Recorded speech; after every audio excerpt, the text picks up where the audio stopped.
Might be 2 days in a row with no baseball. Feels like I've been saying those words way too often this season already. But we'll get into the team that has no coaching staff. We'll preview the Twins. And we'll talk a little bit of draft as I've been getting more and more questions about that. All on today's episode of Locked On Guardians.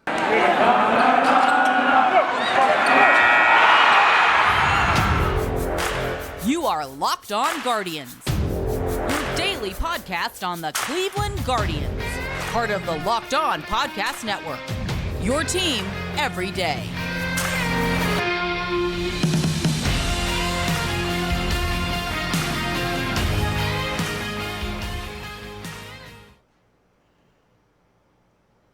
So, the entire coaching staff is pretty much out. It's very crazy to look at this list and be like, does Carl Willis just not hang out with all the other coaches in Cleveland? Before I get into that, though, I am Jeff Ellis, host of Locked On Guardians. Before this, I was a lead draft and prospect analyst for Scout 24/7. Before that, I appeared on pretty much every single Cleveland sports blog you've probably ever read, specifically often about the draft, the baseball draft, I should say. And I want to thank you for making Locked On Guardians your first listen today and every day, wherever it is you get podcasts. So, yeah, you look at this list, and I guess let's just read it off, because it is kind of, the following members of the Major League coaching staff are in the MLB health and safety protocols. Manager Terry Francona, bench coach DeMarlo Hale, hitting coach Chris Valleca, assistant pitching coach Joe Torres, first base coach Sandy Alomar, third base coach Mike Sauerball, and Major League hitting analyst Justin Toole. Carl Willis will serve as acting manager. It's because he's the only dude left. It was down to him and Slider, from what I understand, and it was a very close contest, but they went with Carl Willis over Slider, just because they thought that Carl Willis had a slightly better handle on advanced thought in today's game. But only, like I said, just a little bit. This is, like I said, it feels like, man, like, is Carl Willis getting iced out? What's going on here? Like, literally everyone else was clearly not taking the correct precautions. Someone brought it in, and everybody but Carl Willis is out. He is apparently the only one who doesn't go to some parties with them. It is crazy to look at and consider just that many people. You see now why the game was canceled. But, I mean, the other side of it is no players. It was only the coaching staff. There is still one player on the COVID list. I don't know what's going on with Yu Chang. I mean, he has been on that list for nearly a month, I believe, a month now. I don't know how they're using it as a stash list. I don't know what slush list is, but slush list could be delicious, depending on the type of slushy you're having. But in terms of a stash, I mean, they don't know what to do with Yu Chang. Just go release him. Like, we know that's probably coming. I think they've liked having the flexibility of having that 40-man spot that's not really a 40-man spot, that they can, bring up Kurt McCarty, and they can, bring Tanner Tully or Eniel De Los Santos. They get to kind of do a free juggle because they have no flexibility otherwise on the 40-man, but it's a little bit ridiculous. At some point, someone is going to have to call them out on it. I know he's doing his rehab assignments in AAA, and he's getting to build up strength. I don't know what they do when he's ready. Remember, he doesn't have any options left, so it's either he is on the roster or he is not, and he is off the team. So, yeah, I'll be curious to see how that plays out. There are Hiram, we know, loves Yu Chang, and if Yu gets let go, there will be protests in the streets. I was a big fan. Like, I had Chang as high as the third-rated prospect in the system at points in time. I believe that was back when it was a little bit... That was back when it was the dark ages of the system. There was a dark period. Even, we talked about all the success they've had, but even after like that great 2011 draft, which is one of the 5 best in franchise history, they still had a lot of ugly drafts. I mean, the next year, that 2012 draft, I mean, Naquin has turned into the third best outfielder of the last 25 years that they've drafted and developed. But the rest of that class, you were lucky if they even sniffed high A. I mean, it was ugly. It was bad. But that time was like, that's when I discovered Yandy Diaz, and I think I had him 4th, was when I had Chang like 3rd in the system.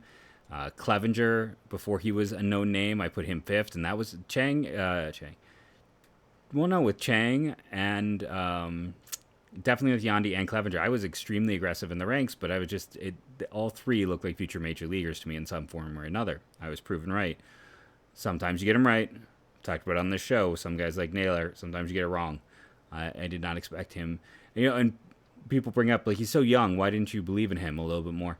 The thing with Naylor is, like, there was never outstanding production in the minors. He put up very Jake Bauers-like numbers at similar ages, at similar levels, with similar profile. They were not, like, go compare the minor league numbers. They're not dissimilar.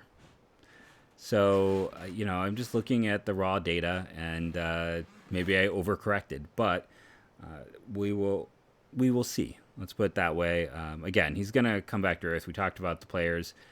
All of these fantastic early season young guys are all playing over their head. And BABIP shows that. And there's going to be a regression, but I think all of them. I'm not saying, like, they're not talented. I'm not saying that they are not major league players. I'm just saying they're probably going to come down from being some of the most productive players in baseball to closer to league average. But yeah, the situation is interesting again, that it's only the coaching staff. It's like, what is the I get it, coaching staff probably spends a lot of time with each other.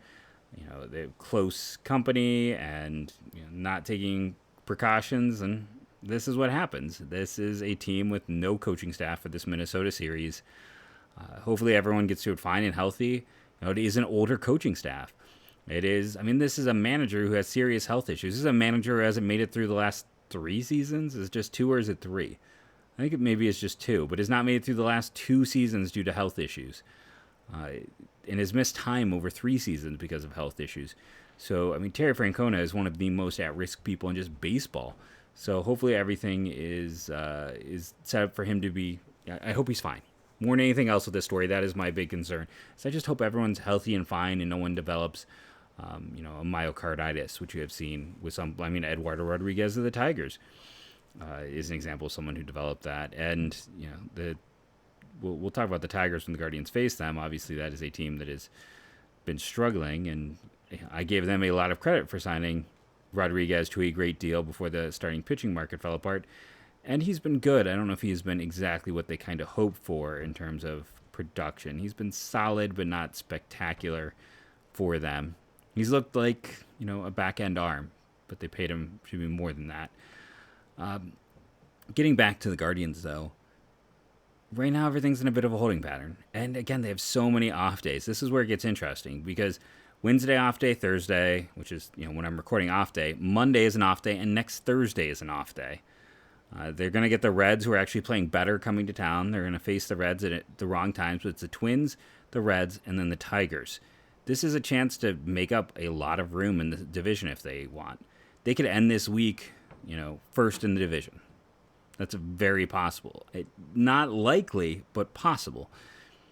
It's something that bears in mind. It's something that you really have to look at with this part of the schedule, and just with all this space. The makeup for the game is going to be, I have that here on one of mine, the announcement. So the May 11 game is now going to be another doubleheader on Saturday, July 23rd.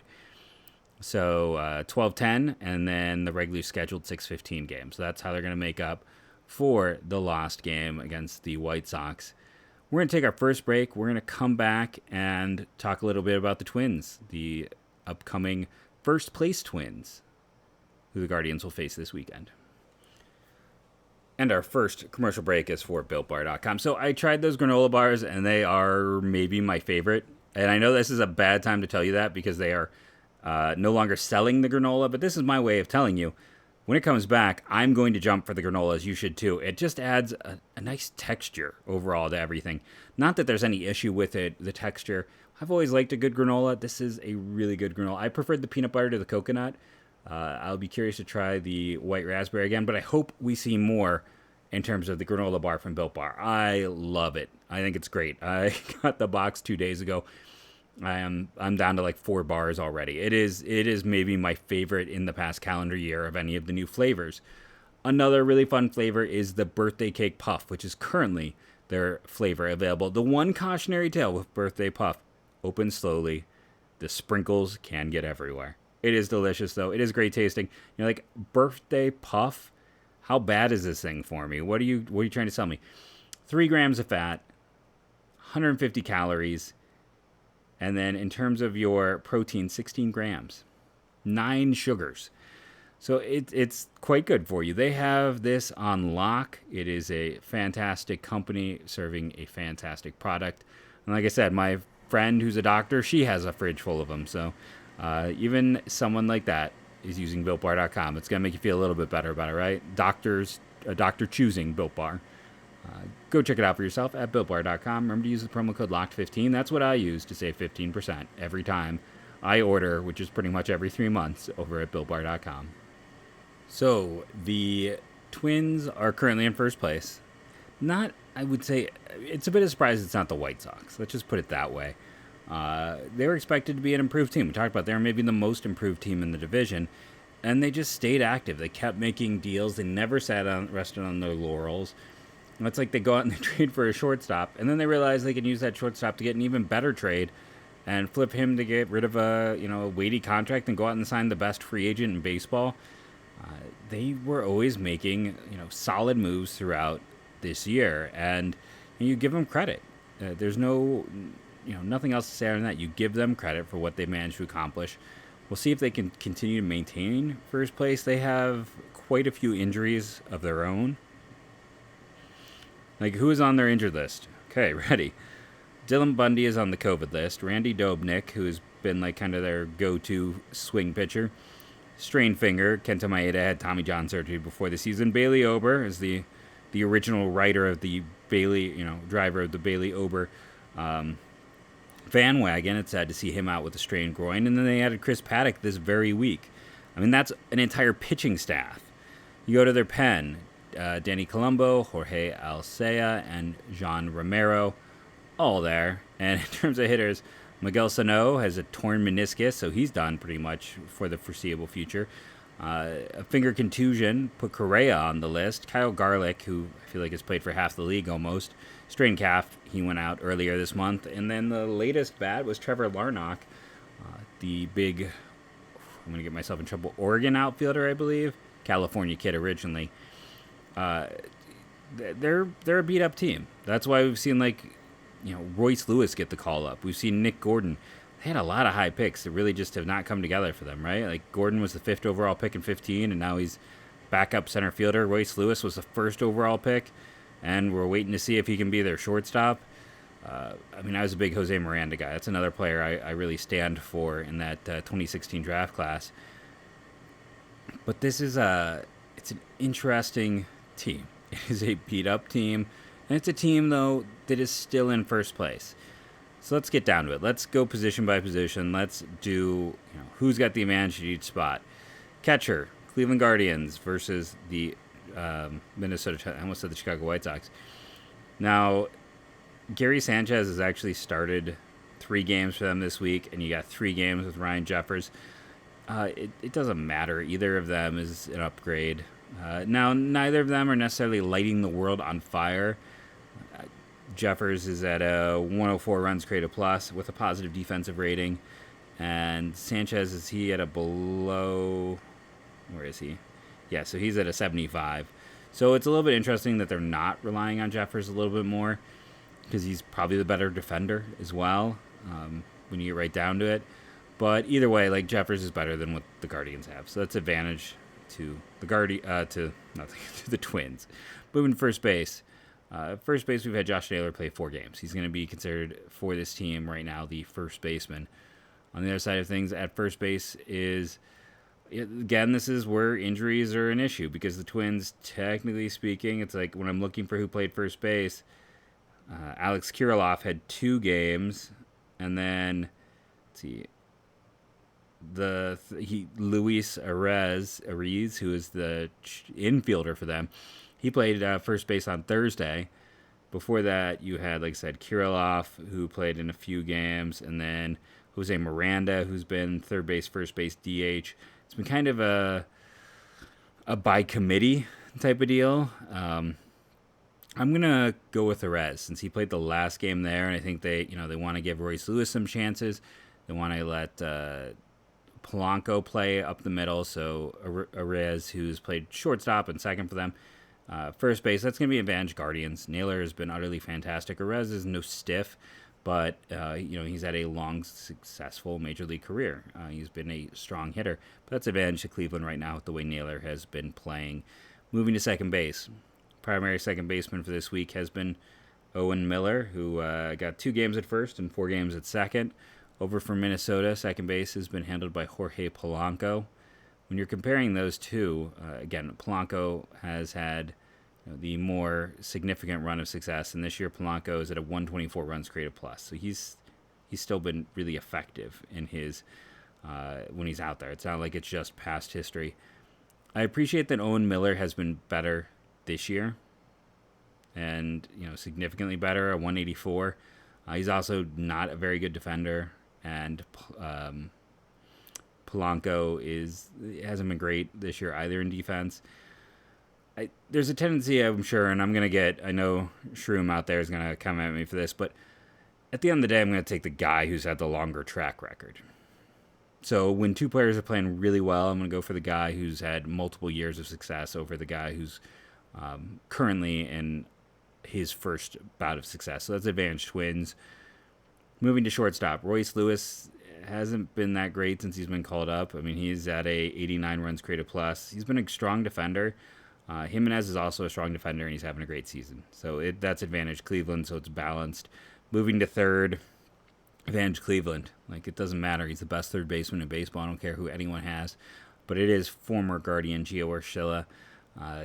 In terms of Urshela's production this past year, he's been on this steady decline. I'm sure there's still people out there who are like, man, Urshela, he was supposed to be the guy. Well, it's now 77 runs created plus. There's a reason why the Yankees were willing to move on. He's been a little bit less productive every year since that great breakout for them. So that takes us through the infield with Cleveland being up 1. DH, Jose Miranda versus Franmil Reyes. Reyes has been junk. Miranda really hasn't given the Twins much since he was called up. I think the most interesting fact about Jose Miranda was Luis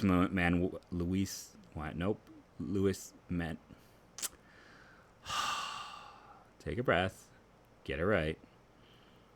Manuel Miranda of Hamilton fame, it's tweeted out and congratulated his cousin. So I assume didn't just mean because they're both Puerto Rican with the same last name. I assume that he is actually related. So, that's interesting. And again, I believe in Miranda. I liked him as a player coming out of Puerto Rico. That was the Delvin Perez year, I believe, where he was the potential top 10 pick who then got hit with a performance. I'm trying to remember it was a performance enhancer. I can't remember the specific ones. Fell to the Cardinals and is just not hit at all. Miranda was the number 2 guy there in that class. And yeah, it's been a rough debut, but again, good on him for making it up there. So even if Franmil struggles, that is advantage Cleveland. That gives them a 2-point advantage. Moving to the outfield, Brian Buxton, center fielder, that's advantage Twins. I love Miles Straw, don't get me wrong, but it's Brian Buxton. If he's healthy and playing, he's in the battle. He is up there amongst the best center fielders in all of baseball. He is the straw that stirs that drink. Should we move to right field? Where this week, Stephen Kwan, I believe, has had the most games in right. He's had an even split in right field, but we're going to consider him the right fielder for this team going forward versus Max Kepler. Kepler is not necessarily having his best year. He's 137 runs created plus, better than a year ago. He really struggled last season. He has always been a Guardians killer, and he's actually been unlucky with the 250 BABIP. Strong defender. I love Stephen Kwan, but he's definitely scuffled a little bit since that hot start. He's still a very productive player. He's still an above league average player. But especially the way Kepler kills the Guardians, that is advantage Minnesota. So all of a sudden, there is no advantage. That makes our final vote left field. Alex Kiriloff for the Twins, and for the Cleveland Guardians, Ahmed Rosario. Kiriloff, I feel like has struggled this year. Why can I not see his name over here on the... Yeah, so he's at a negative 21 runs created plus. So that's pretty bad. What is... You might be thinking, oh, well, that's terrible. What's Rosario at? He is currently sitting after his hot streak at a 74. Neither are really great defenders, so that's advantage Guardians. Not maybe what you expected, but that's going to be the separator. That is the advantage in terms of lineups going to the Cleveland Guardians in this one. Not what I expected, but again, the Twins are beat up. If they had everyone, this would not be the case. Obviously, the Guardians would not have won the shortstop battle. If they had Larnach, they would not have won at in the left field spot if he was available over, say, Kiriloff. And if Sano was playing at first base, they probably would have won that position as well. So it's injuries have given the advantage to the Guardians in this. Starting rotation. So there's a lot of talk about Joe Ryan at the start of the year. And, I mean, I talked about him when they went out and traded for him and acquired for him and how I thought that was a great get for Nelson Cruz, that I was a fan of him just in terms of his production. He's one of those guys who's always looked good through the minors. Now, he's one of those where you look at the data, and he's cooled off a little bit, but he's still been really productive for them. I just don't know if he's going to miss enough bats to keep it going. His FIP is a 3.41. He's at a microscopic home run rate, which is not concurrent with what he's had in the past. His xFIP is not as high on him. Now, when you have a small sample size, xFIP does actually have a little bit of value to me. I do think the home run rate will sneak up. The walk rate is fine. It's not great. The strikeout rate is okay. He has been lucky. Let's put it that way. Like, he has been good, but he's also been a bit lucky. I think that is what the data shows, that he's going to have some regression with overall performance. The rest of that rotation. Chris Archer hasn't been as strong, let's be honest. Sonny Gray has been a bit inconsistent. He's been better of late. We talked about all the injuries. Josh Winder has been pitching in one of the spots. Chris Archer this year, just in terms of this year for him with the Twins, it's a FIP of 6.26 and a negative WAR. So he's been bad.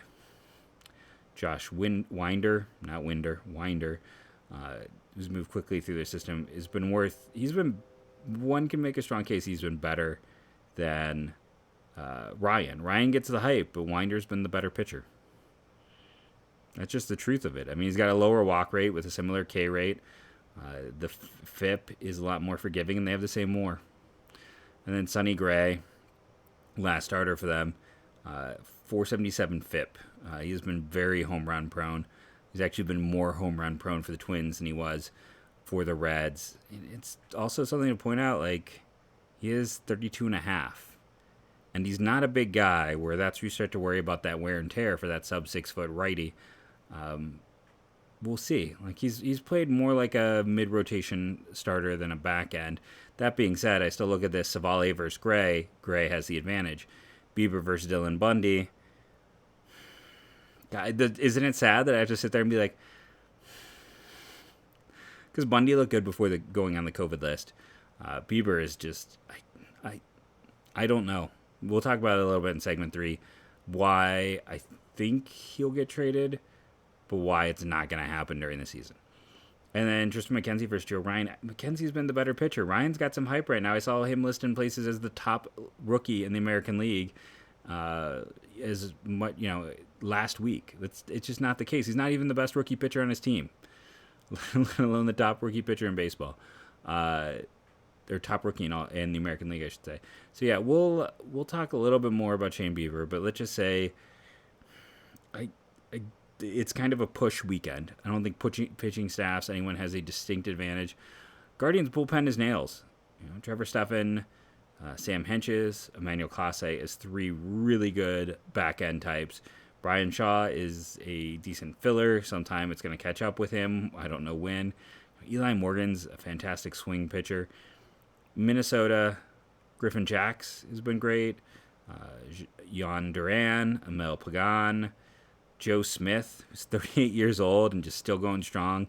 Caleb Thielbar, who I didn't realize is 35. Like, they're relying on a lot of older arms. Some have been effective, some have been up and down for them. I probably lean Guardians' advantage overall, just because the top 3 has been so good. So I go into this weekend with a slight advantage to the Guardians. If I'm picking, I think Minnesota wins Friday. I think Cleveland wins Sunday. Saturday, I don't know about Shane Bieber. I don't know about Shane Bieber right now. We'll talk low Shane Bieber in segment 3 of the show, along with a little bit of draft talk for those who want to stick around for that as well. We'll talk about some things that are neato. If you know draft stuff, you might know what I'm talking about.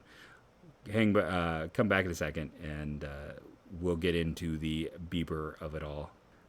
BetOnline's got you covered. Our partners at BetOnline continue to be the number one source for all of your betting needs and sports info. Find the latest odds, news, and sports developments, including this year's basketball playoffs, Major League Baseball scores, fights, and even next season's NFL futures. BetOnline is your continued source for all of your sports wagering information, from live betting to playoffs, esports, and more. Head to the website today or use your mobile device to learn more about the trends in action. BetOnline, where the game starts. Okay, so I don't want to bury anyone, but Jason Lloyd wrote a piece today that got a lot of traction on the Shane Bieber situation and about the extension that was offered. Here's the thing about Shane Bieber and any extension. It's impossible to give Shane Bieber an extension right now. That's the truth. It is absolutely impossible. Why is it impossible to work out an extension with Shane Bieber? One, the shoulder is terrifying. Like, the fact that his velocity is continuing to go down and not go up. And I talked about it last year when that injury first happened. I was like, this is a scary injury. I think it is not getting the reporting it should. People were treating it a little too laissez-faire. And then he was on the disabled list longer than he was supposed to be. And this year he's looked like a shell of himself. And we don't really know why. He just had the worst start of his career. And then the other problem is he had a historic Cy Young season, winning the first pitching triple crown in like 50 years, which, puts his value way up here, so high it's off the screen if you're watching on YouTube. But the truth of the matter is that was a year he only had to face the Centrals. And the Centrals were bad. They were really, really bad. He got to feast on bad hitting. He didn't have to face a lot of the top teams. And then when he did face one in the playoffs, he got hammered. The Yankees took him apart. It's not to say that he wasn't good. He was very good throughout that year, but again, it was not top-level competition. If you think I'm being unfair, look what happened to Kenta Maeda last year before his injury. Remember, he finished third in the Cy Young that year. It was Hugh Yin Kim, Kenta Maeda, and Shane Bieber were the top 3 pitchers in the American League. Look at Maeda's splits and shifts.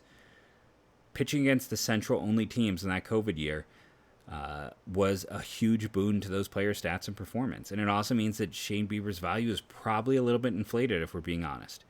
I still think he's a fantastic pitcher. Do I think he's one of the top 5 pitchers in baseball? Which is what I thought after that 2020 season, because I wasn't thinking. I wasn't thinking about, he only faced...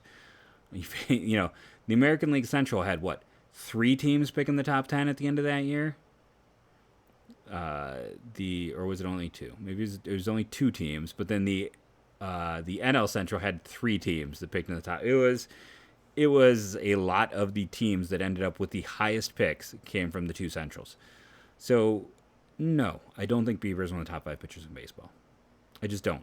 Right now, you look at who's out there and what pitchers are doing, he's not in that tier. He's just, I don't see an argument for it. Top 10, yeah, we can get into that argument. We can get into that discussion. But top 5, where I would have said, I would have probably said after 2020, you have to consider him in the top 3. I'm not going back up on that hill. And the problem, though, is, again, he had that season where if you're his management, you should 100% be like, he had one of the historic seasons in baseball history. And if you're the other side, you're like, yeah, in a shortened season against bad competition. So that already makes it a hard, back and forth. And I've seen the Lloyd piece talks about the fact that Bieber wasn't a high pick. So it's not like, he earned a ton of money going through the minors or had that big signing bonus to rely on. He still got a 6-figure bonus. He still had a lot of money. He got to the big leagues very quickly as well. So he started earning, 6-figure amounts. And then with the changes of the CBA, he got a nice big jump this year as a major award winner. Until we can figure out what's wrong with him, the Guardians never sell low, first off. They're not. I see a lot of people trade him now. It's like, what are you going to get for him? He's a potentially damaged asset. No one's giving you much for him. You couldn't trade Shane Bieber for Sean Murphy straight up right now. You couldn't. Even if Oakland was contending, they wouldn't do that deal. And I know there are people out there saying, no, you can't do that because they don't want that. I'm just saying in terms of asset value, his value right now is lower because he's an extreme distressed asset until we figure out what's going on. Like, everyone is concerned. It's not just like a hidden secret in Cleveland that Shane Bieber is hitting 89. Like, his value is at a point where you have to realize that you can't move him because no one's going to pay anything worth a darn for what looks like a pitcher who's hurt. Part two of why you don't move him now is you don't really have anyone. I mean, we talked about the next wave, right? But you can't go out and start. You need some of those guys to get innings, right? You need to have some of them come up and play. You need to feel a little more comfortable because you can't feel comfortable about this rotation in any way, shape, or form. Tristan McKenzie is the best pitcher in the rotation, full stop. That's just the truth of it. Aaron Savali has looked pretty terrible this year, and we've talked about the fact that he has never had a healthy season. He has never avoided injury for an entire season. Zach Plesac, again, maybe that's better. If you don't believe me that like Kenta Maeda feasted on bad pitching, look at Zach Plesac in 2020 versus every year since. He's been a back-end starter outside of the year that he got to face the Central, and only the Central, and the Central was dog crap. You know, that's just the truth of the matter. Everyone's like, what happened to Zach Plesac? What happened is he has to face teams outside of the Pirates, and, you know, that was when the Cubs were kind of trying. The Tigers and the Royals had high picks. You know, it was a disaster zone across the board. Why was Plesac so good? Because of who he faced. You know, that's what helped him. That's what made Bieber have the historic season. Now, Bieber is a great pitcher who got elevated to the best that year. Plesac is a mediocre pitcher who got elevated to a Cy Young contender. That's just the truth of the matter. That's what happened to Plesac. But and again, Plesac is a solid back-end starter. Bieber is a legit ace. He's a frontline starter when healthy. We don't know what's going on there. Savali is a back-end. We keep wanting. I've had so many people who wanted to elevate him over the years. And I mean, even last year, he looked really good out of the gate. But the health issues, and then it's just consistently, it hasn't had that consistency. McKenzie, we're hoping the consistency will be there. And Quantrell, I know he was amazing, but every outlying stat let us know that wasn't going to be, you know, he was, go look at like when Jeremy Sowers had that amazing half. You can have a pitcher who really catches fire, but the outlying stats let you know when a guy's going to come back to earth. And Quantrell he's a mid-rotation. He pitched like an ace down the stretch last year, but he's probably a mid-rotation starter. And this isn't to like bury this pitching staff. It's just to be honest. And you don't trade the one piece now. You need, I mean, honestly, you need Bieber to rebound and reestablish value. That's the first thing. That's the most important thing. And then this is a team that prefers to make those massive trades in the offseason. It makes more sense that he would get expensive, that they would look to move quickly once before salary arbitration occurred, because his value would jump, especially if he had another big year. He's gonna get too pricey. Like, next year is legitimately the last year this team, with the way they operate, could afford him, because with the major award win early on and the All-Star games, his value goes up under the new system exponentially a lot quicker than it would have. He's in line for some massive paydays, and you know, I saw, like I said, the Lloyd piece kind of touched on, well, it's ridiculous he didn't take the contract he took. I'm like, what? Most people considered that Blake Snell contract like a bad contract for Blake Snell. It's to offer him more than Blake Snell got isn't exactly a big deal, because the Blake Snell contract was a team-friendly contract. Shane Bieber's already making millions of dollars. You missed your window. He's out. He's gone. It's the same thing with Lindor. You can't get them after they've already started making seven figures in a year. Your chances right when they come up. They needed to. I mean, I was talking about the Bieber extension needed to happen before the 2020 season when I was doing this podcast. I said last offseason it should have been a priority. You know, after the 2021, by now it's no way it's going to happen. And I've been very honest about that all offseason. It's not going to happen. It won't happen. And a trade, once he's reestablished value, is what is the only thing that really makes sense. And they will not trade, because people always want to do this. It's like, let's trade him. He's trash. It's like, well, what team wants your trash? No one wants your trash. They want him when a player is performing well. It's the same thing. It's like people tell me to cut Franmil. It's like, you got to understand how this works. don't turn into Yankees fans and all of a sudden think that Clint Frazier and Michael Andujar is gonna net you Francisco Lindor. Let's not take that jump. But yeah, it is what it is. Until we know what's going on there, it's just going to be a concern. And as long as velocity stays down, it points to a bigger injury issue or arm fatigue or something where he needs to rest. And a rest wouldn't be the worst thing for him, especially if it allows him to come back strong. And for the Guardians, you're going to have to add Batenfield at some point. You're going to add him at the end of the season. He is cooking in AAA. Let's get that young guy some reps, because if you do trade Bieber, that's the guy who's next up. I know everyone wants it to be Espino, but guess what? Oh, do you have to add Espino at the end of this season? You might have to. But still, he's a step below. Not in terms of like value. Don't confuse me with that. Just in terms of like the level that he has pitched at consistently and successfully. Let me look at Espino. No, he doesn't have to be added at the end of this year, so he won't be. He's December 23. So yeah, Espino isn't the next guy up because they don't need to worry about him for a year. There's zero chance he pitches for the team this year. They're under such a crunch. There's no way. Now you can save this so when he does get added as a relief option towards the end of the season, I look like a fool. But point stands with everyone else they have to add. When you have to add Curry and Hankins and Batenfield, Gaddis, Brennan, just so many names. You can go find that tweet I had. Espino isn't the guy who's going to be in line to be a potential starter next year if they do trade Shane Bieber. It's Batenfield. That's the guy they need to see. I promised some draft talk, so here it is in a 2-minute format because we're already long, and that's one of those things they preach to us. Don't go long. People turn off after 30 minutes.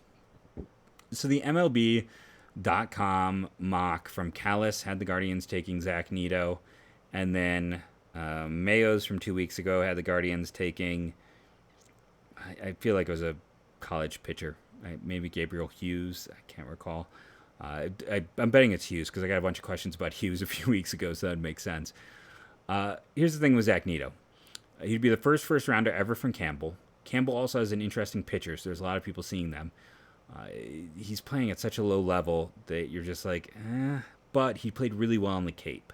So that's the balancing feature. But we know the Guardians place a high valuation on the Cape. They have taken, Hunter Gaddis was on the show a few weeks ago. We talked about Georgia State never had a guy on the U.S. national team before him and has only had 3 major leaguers, only one in the draft era.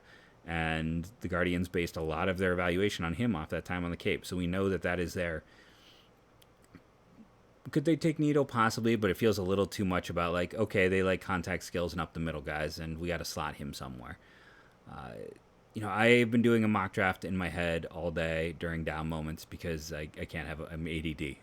I legitimately am, and I don't deal well with, I just can't turn it off. Anyone out there who's like me knows what that means. So it's like when you have those moments where you're in between things and you're like, okay, so I still think the Orioles are likely to go college player. So Brooks Lee. Then at number 2, okay, well, that's definitely Drew Jones. Then 3, who would Texas go for? Would they? I think it ends up being Jackson, the shortstop with the bloodline, son of or Holiday, I should say, not Jackson, son of Matt Holiday.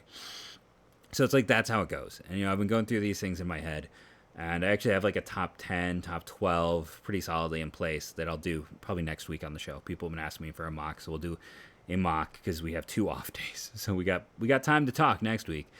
I don't think any of those guys naturally. The issue with Hughes and I believe it was Hughes because he fits the age models for the Guardians. Like he's that one we talked about, players, Bryson Motts from San Diego, who I believe Jake Miller, who they took and gave a significant chunk of money a year ago as the 20th rounder. They gave him well over slot, and they gave him like $200,000 extra. Was also a San Diego pitcher, so they know that program. Just throw that out there. Another reason to count on Bryson Motts being a Guardian come July. But they, I don't, Gonzaga, isn't that where Eli Morgan went? Like they do have some history with that program as well. They last year were not so much leaning into the age-based models, so I don't necessarily think that's the first thing you got to look at for them. Like I said, I really haven't hammered it down. I haven't sat and really gotten through the whole mock in my head yet. just to make sure everything makes sense with it as I look. Because again, yeah, I'll reach out to contacts. I do that less and less over the years because I feel like I end up getting more bad than good from that. But what I do end up finding is just the pure data of what teams do year to year doesn't lie. Agents lie, scouting friends lie, other news reporters inadvertently lie often, but the data and the facts don't. So for those who are, wants more draft content, it's coming. Maybe I'll do something as a bonus episode, or maybe I'll just do it on like a personal account or something like that. Because it is about 50-50, I will say, amongst the Locked On Guardians listeners, who likes it and who does not like the draft content at all. So let me know. That's we've gotten over 40 minutes, super long episode tonight, which is, of course, how it should go when a team hasn't played a game for 2 days, that we'd have our longest episode of the week. So let me know. This is your homework. Subscribe on YouTube. Let's get us up. We're at 180 something. Let's at least get over 200. Keep pushing. Get those numbers higher. We got hosts on network who don't even have 1,000 followers on Twitter who are got more here. I've got 3,000 plus. You're telling me a few of you can't subscribe? I just need 1 in 3 of you to subscribe at this point in time, and we'll be over that 1,000 marker. So that's what I'm asking for. Go subscribe on the YouTubes. Like, comment. I respond to every comment. If you want a sure way to get a question answered, that it can happen there. Make sure you're downloading daily. As I said, that also helps. Let's get our numbers up. Let's crack that top 10 amongst MLB podcasts on Locked On. I think we might break the top 10 YouTube videos on Locked On MLB for this week because of the success of the comeback video, the play-by-play that everyone loved so much from earlier in this week. If you missed it, go check it out. It was the second most popular video we've had on this site by a significant margin, though it's nowhere near as close to the Quantum Leap episode. For whatever reason, that one, I hit the algorithm right that day. But yeah, subscribe, like, share, download daily, hit the YouTubes and your podcasts. Those are both very helpful. And then let me know, draft content. Like I said, I either hear people who want more and love it, or people who like hate it and are like, enough is enough. So I really need to figure out, and this is, again, the homework is, because I'm a teacher, so of course I'm assigning homework. What do you want? More draft, less draft, no draft at all? I'll kind of base some of that off of what I hear. I've been Jeff Ellis. This has been Locked On Guardians podcast for another week. Remember to do all the things we already talked about. And as I end every episode now, go Guardians, go.